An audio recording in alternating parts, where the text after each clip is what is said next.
En 1324, el emperador del Imperio de Malí en África emprendió una peregrinación a la Meca.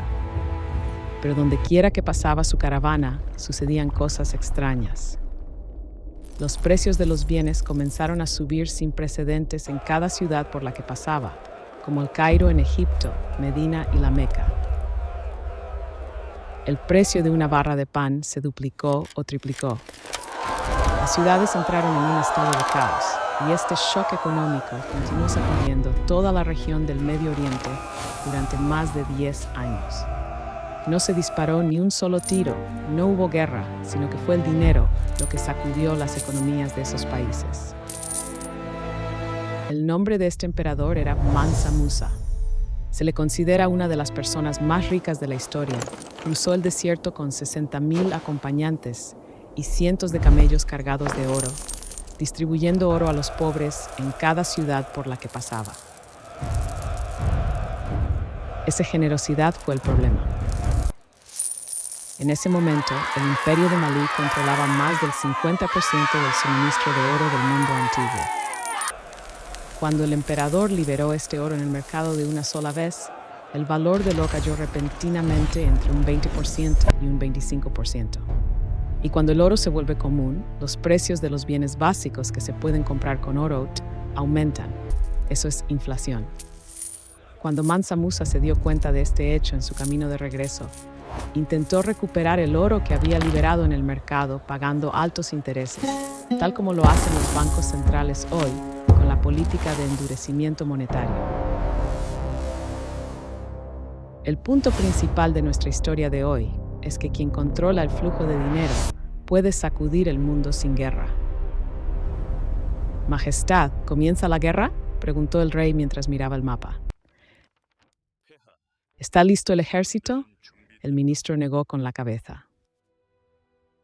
Hay algo que debe prepararse antes que el ejército. El rey frunció el ceño y preguntó, ¿qué es? El ministro respondió tranquilamente, el dinero. La historia no se mueve solo con dinero. Pero eliminar el dinero de la ecuación elimina las estructuras de poder. Hoy abordaremos esta estructura, no en el campo de batalla, sino en el campo de la economía. En el año 2 de Roma comenzó a emerger Apia. Este camino que se extendía a 90 kilómetros entre Roma y Terracina era una maravilla de la ingeniería, ya que fue trazado casi recto, ignorando montañas y pantanos. No era solo un camino simple, era una autopista en la antigüedad, con un ancho de al menos 5 metros y pavimentado con grava y piedras, con un sistema de drenaje de agua.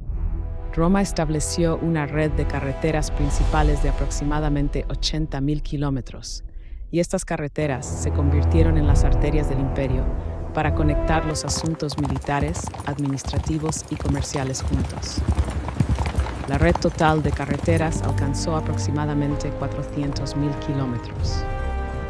A través de esta infraestructura similar a arterias, Roma trajo granos, metales y esclavos de las provincias a la capital, y usó estos recursos para alimentar al ejército y librar nuevas guerras. El sistema fiscal también funcionaba junto a esto. Se impusieron impuestos directos a los habitantes de las provincias ocupadas e impuestos indirectos a los comerciantes que cruzaban puertos y fronteras. Los pilares del sistema financiero del imperio se basaban en estos dos pilares. Se estima que la población de Roma, en su apogeo, era de aproximadamente 50 millones de personas, según algunos investigadores. Este sistema económico fue lo que alimentó a esta relación durante siglos.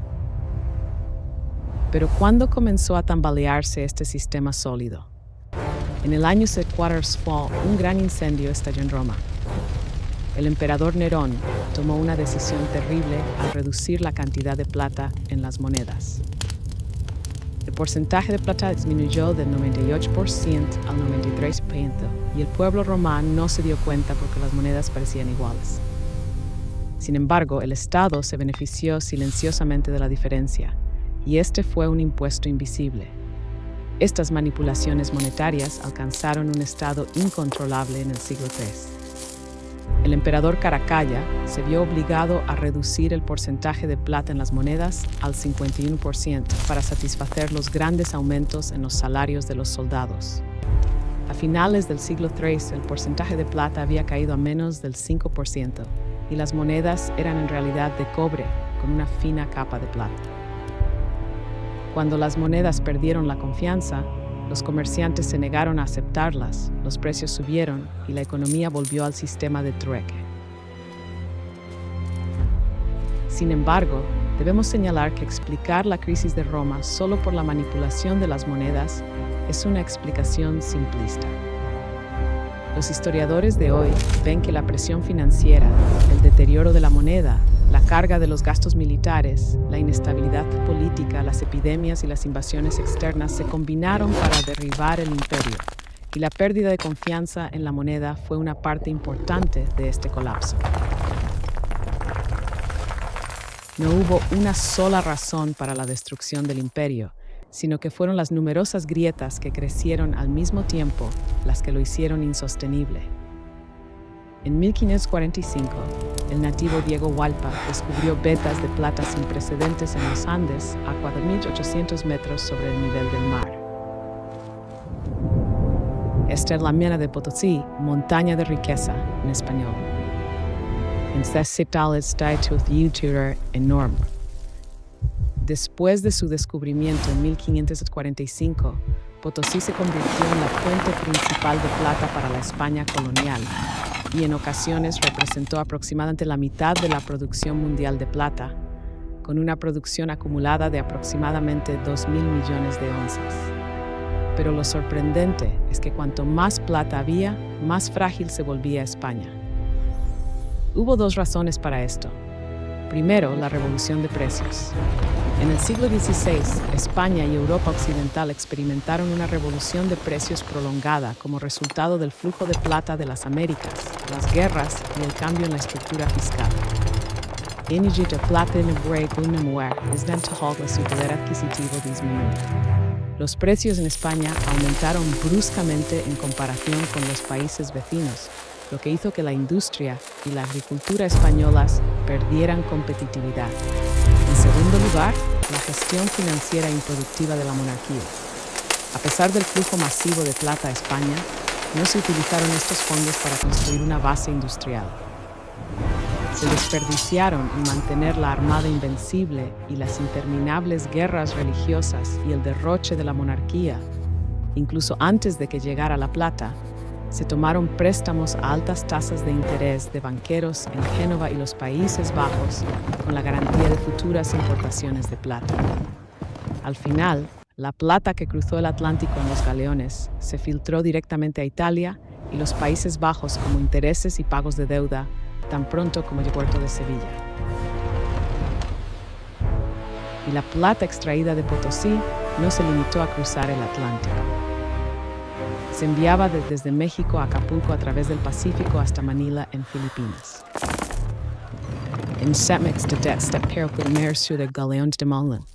¿Cuál era el destino final de esta plata? Era China.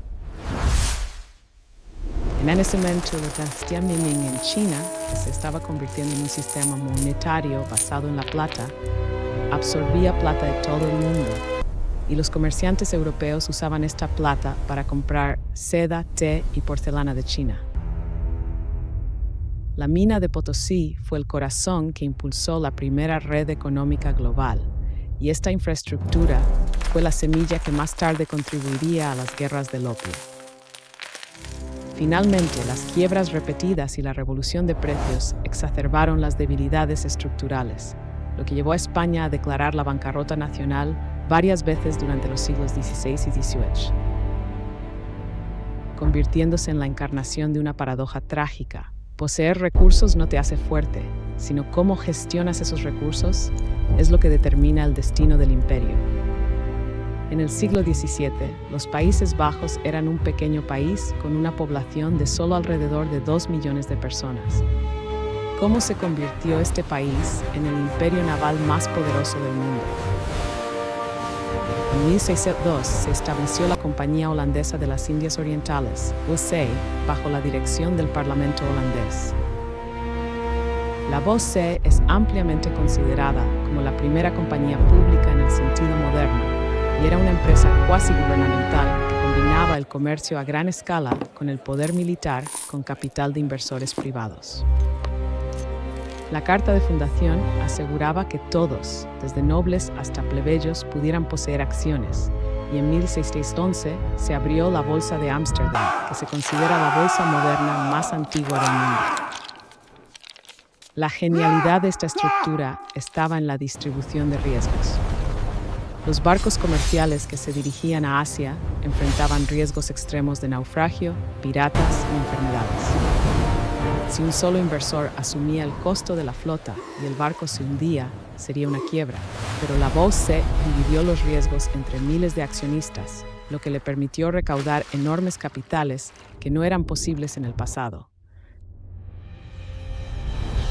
La Bosse no era solo una empresa, sino que era un estado en sí mismo, con derechos para firmar tratados, derecho a construir fortalezas, derecho a movilizar ejércitos e incluso derecho a acuñar monedas. Gran Bretaña fue un paso más allá.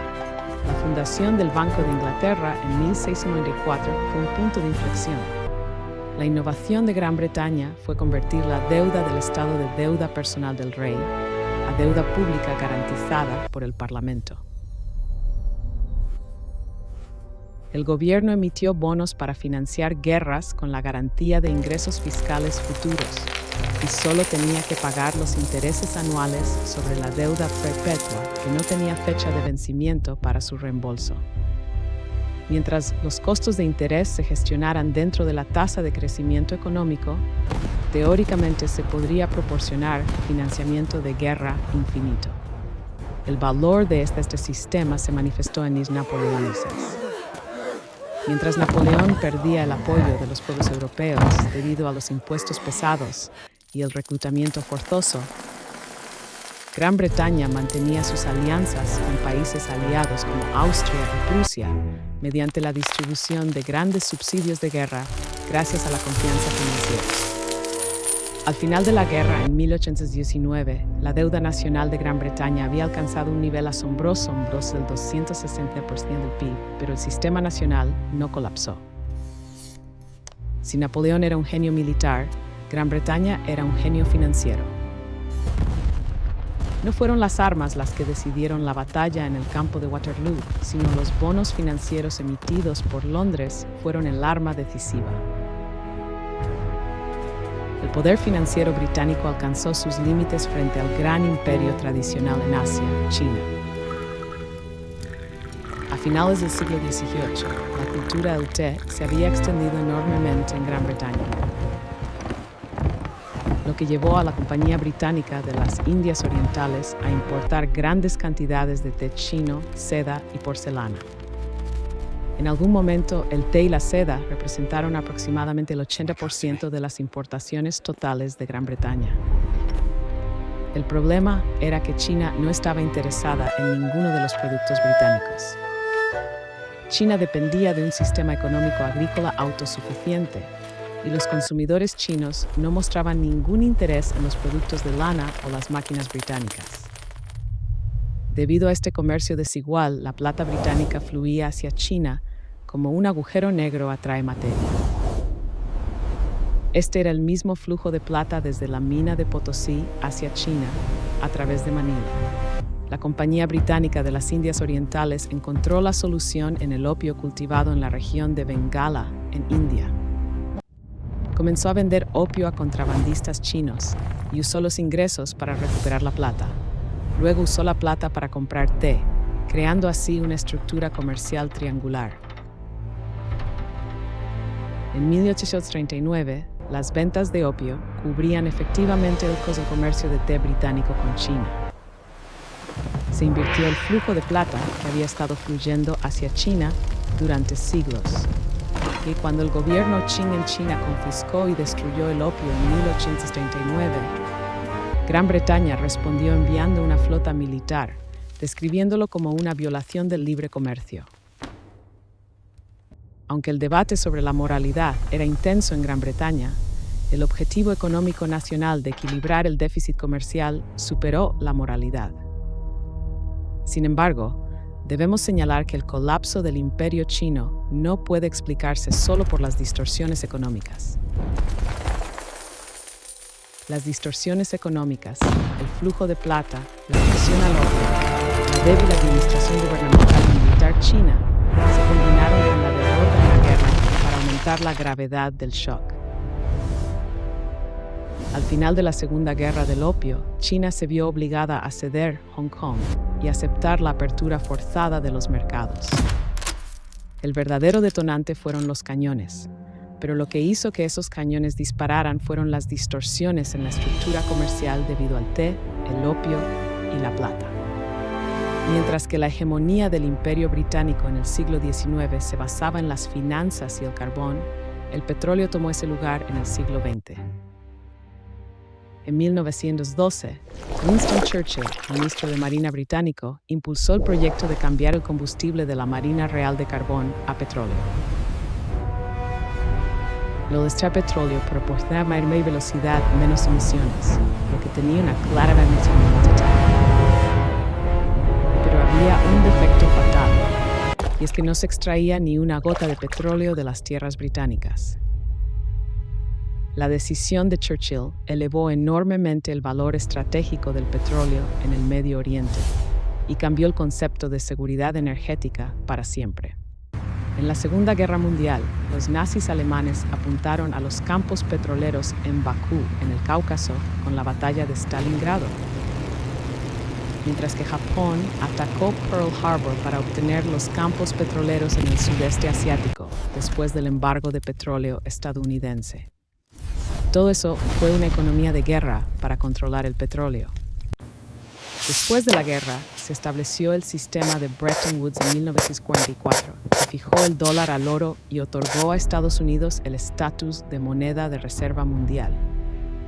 Pero cuando las reservas de oro se agotaron debido a la guerra de Vietnam y los enormes gastos sociales, el presidente Nixon en 1971 anunció la suspensión de la convertibilidad del dólar en oro.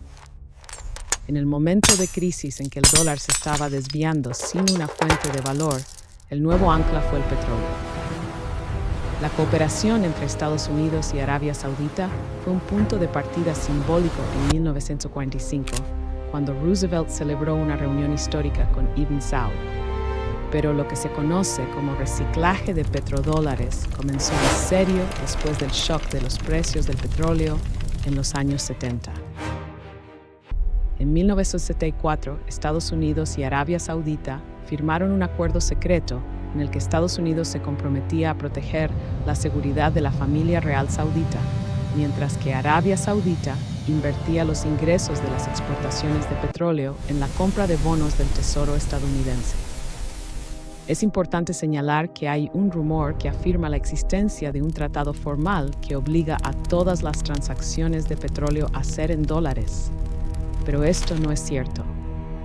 Sin embargo, la hegemonía del dólar fue el resultado de la tradición en la liquidación del petróleo, la profundidad del mercado financiero estadounidense y la gestión de los países productores de petróleo de sus activos en dólares y la estructura de reciclaje en los años 70. A pesar de eso, el impacto de esta estructura no oficial fue enorme. Cuando el mayor país productor de petróleo decidió acumular sus activos en dólares en forma de bonos del Tesoro estadounidense, los países de todo el mundo se vieron obligados a mantener dólares para comprar petróleo. La gran estructura de reciclaje de dólares ganados de la venta de petróleo de vuelta a Wall Street y los bonos del Tesoro estadounidense se completó. En 2026, el dólar todavía constituye aproximadamente el 57% de las reservas de divisas extranjeras mundiales y aún mantiene su posición fuerte como moneda de reserva mundial. El yuan chino intenta desafiar con aproximadamente el 3% de las liquidaciones mundiales, pero el camino aún es largo. Incluso tenemos hasta que continúa. En los años 2025-2026, las tensiones en las cadenas de suministro aumentaron con los ajustes de la política de exportación de semiconductores de Estados Unidos a China y el control de China sobre la exportación de metales raros y la tecnología relacionada. La forma cambió, pero la esencia permanece. Roma controlaba el flujo a través de las carreteras, mientras Milne poseía la plata, pero no controlaba los precios. Holanda luchó con los mares y las acciones, y Gran Bretaña se mantuvo gracias al crédito público. China se debilitó cuando la plata fluía de ella, y en el siglo XX el petróleo se convirtió en el poder militar en sí mismo. La historia no se mueve solo con dinero, pero eliminar el dinero de la ecuación nos hace no ver por qué el poder estaba en su lugar. Las armas muestran la guerra, pero el dinero explica por qué estalló la guerra. Y esta no es solo una historia sobre imperios. Incluso el destino de los grandes imperios fue impotente ante el flujo de dinero. La capacidad de leer los flujos de capital a gran escala asegurará finalmente nuestras vidas y nuestro futuro como individuos.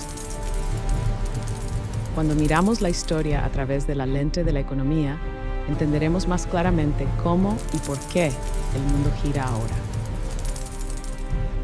Si este canal ha ayudado a desarrollar este entendimiento, por favor suscríbase y dé un me gusta.